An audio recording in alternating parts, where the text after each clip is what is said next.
video natin ngayon mga maestro ay pag-usapan pa rin natin itong tungkol sa PBB 2023. Ayan, so marami po kasi nagtatanong nababasa po natin sa mga comment section po na mga videos na ina-upload natin dito sa ating channel and sa ating pong Facebook. Ayan, so marami po nagtatanong na mga maestro natin kung eligible na nga mo po ang DepEd para sa PBB 2022. Ayan, kasi syempre sa mga ginagawa po nating video, yung mga listahan po ng mga agencies. Ayan, so by the way, sa mga hindi po nakakapanood nung mga listahan po ng mga agencies, hindi lang po sa DepEd, lahat po ng agencies, mga departments sa Pilipinas, meron na po tayong listahan po niya ng mga eligible at hindi eligible for PBB 2023. Ayan, hanapin niyo lang po yan sa channel natin and ilalagay ko rin po sa description po ng video natin yung mga link po para mapanood niyo po yon, yung mga listahan or mga list po ng mga eligible departmental agencies for PBB 2023. Ayan, so ngayon sa episode na ito, focus muna tayo sa DepEd, po mga maestro. Ayan, so marami kasi nagtatanong sabi ko kanina, kung ang DepEd ba ay eligible na raw for PBB 2023. Ayan, so kung titignan po natin ang website po ng PBB Secretariat, ayan, mapakita ko po sa inyo.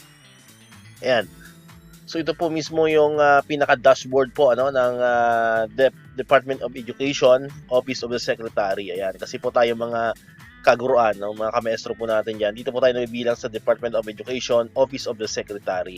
Ayan, so ito po yung pinaka-dashboard po natin sa website.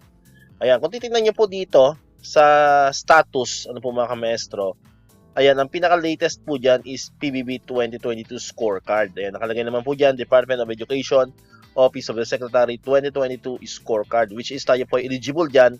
Pero ito po ay PBB 2022 na nakuha po natin last year. Ayan. Pero kung mapapansin po ninyo, wala pa po dyan nakalagay na 2023 scorecard. Ayan. Kasi may mga nababasa tayong comment na ang DepEd daw po ay hindi na eligible.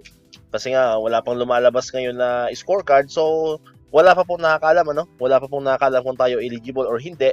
Kasi nga po, waiting pa tayo sa scorecard po para sa Department of Education, Office of the Secretary. Ayan, kaya hindi po natin pwedeng sabihin na ay ang DepEd hindi na eligible. Ayan, ang DepEd ay eligible. So, wala pa pong pwedeng mag-confirm yan mga kamaestro. So, wag po tayo basta-basta maniniwala sa mga nababasa po natin sa comment. Po? So, antayin po natin na officially lumabas po ang scorecard natin dito mismo sa website po ng PBB Secretariat. Alright? So, doon lang po natin masasabi kung tayo ba talaga ay eligible or tayo naman ay hindi eligible. Syempre, mas masaya kung tayo ay eligible kasi yearly naman talaga mula po nang ginawa yung or na-create po ang PBB, kung hindi po tayo nagkakamali ay talagang always eligible naman po ang Department of Education, especially po ang Office of the Secretary. So malinaw po waiting pa po tayo sa ating scorecard. Hindi pa po lumalabas ang scorecard natin for PBB 2023. Kaya abang-abang lang po kayo sa channel natin kasi pagka yan ay lumabas na ay agad-agad po natin yung ibabalita sa inyo mga kamaestro. Alright, so dito ko natatapusin tong ating video ngayon.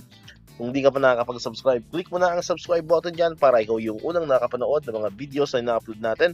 Katulad ito, yung mga updates pa rin about sa PBB 2023 and other benefits sa mga teachers and government employees. And syempre, click mo na rin ang notification bell button para manonotify ka, always updated ka pag may mga bago tayong uploaded na videos. Muli, maraming salamat sa inyong panonood at pakikinig.